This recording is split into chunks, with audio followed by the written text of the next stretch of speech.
Guys, let's talk very, very briefly about Onion Gang. I say very, very briefly because honestly, I don't have a whole lot to say about the episode itself. I will be talking about Onion himself and some of the themes that this episode presents a little bit in this review, but the episode itself, I don't really have that much to say about. It was a perfectly fine episode. I personally didn't get a whole lot out of it, though. In this episode, we find out that since Onion friend, Onion and Steven have been hanging out together, they have been spending time together, and Steven does this cute thing where he narrates everything that Onion does since Onion doesn't talk to him. And also in this episode, we meet some of Onion's friends who are also named after types of food and who also don't talk to Steven. And I have a couple of thoughts on this that I'll get to in a minute. And they're friends who aren't always in the area, so Onion only gets to see them every so often. But he does have much more in common with them than he does with anybody in town. And so Steven kind of thinks he'd be better off if he's just left to his other friends, but it turns out that because they're not always in town, Steven's kind of the best that Onion's got, which I'll get to that in a second too.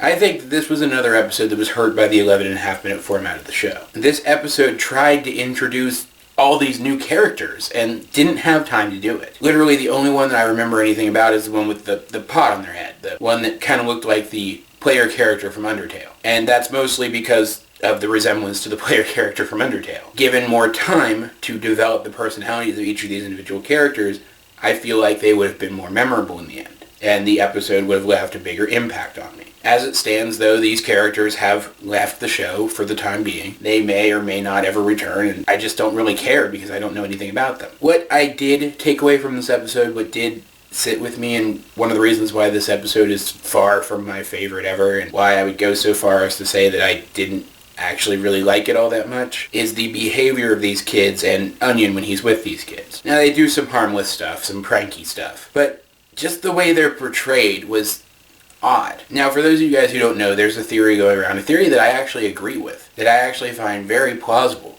that Onion is autistic.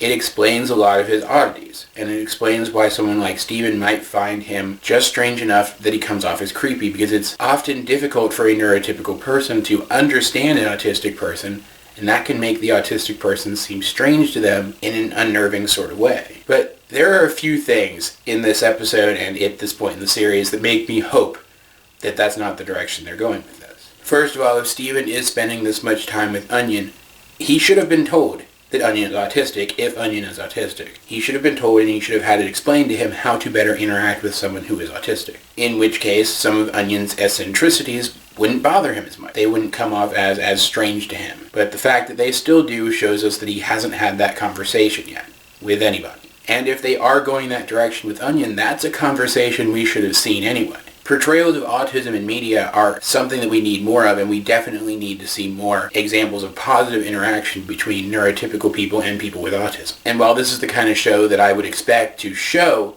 some of those positive interactions, it's at this point that they've gone a little too far. They've taken things a little too far, and now I hope that that's not the case. We see Onion, as recently as Future Boy Zoltron, committing crimes, and he seems to be very aware that he's committing crimes. He also destroys things belonging to other people, and he and his friends go and hang out in the woods away from literally everyone else, where they apparently make a habit of killing small animals. If Onion and also his friends are autistic, then the writers seem to be intentionally or unintentionally painting a very negative picture of autistic people, equating them with genuine antisocial behaviors, and that just doesn't sit right with me. And I do mean antisocial in the traditional definition of antisocial. Go look it up, because it's probably not what you expect. So it's at this point that I'm really hoping that Onion isn't autistic, because if he's autistic, and we find out later down the line that he's autistic, then kids in the show's audience are going to associate these kinds of very antisocial behaviors with all autistic people. And it's going to end up doing more harm than good. But if Onion's not autistic, then he's just a child delinquent who doesn't speak English very well, so he doesn't talk much, who kills small animals for fun.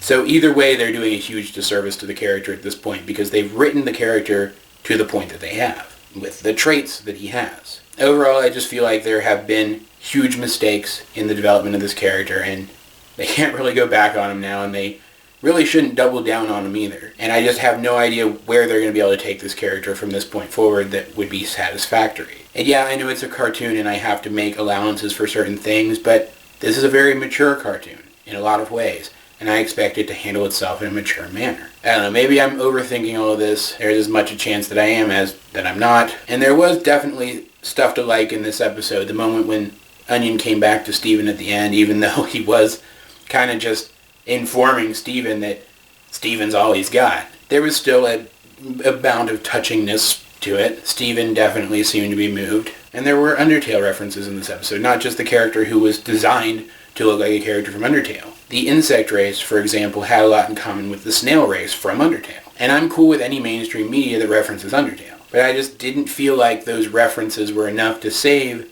what I thought was not only an underwhelming episode, but an episode that had some pretty serious unfortunate implications. But as I said, maybe you feel differently. And if you do, please let me know, and let me know why in the comment section down below. Either way, this has been AJ22, and I will talk to you guys later.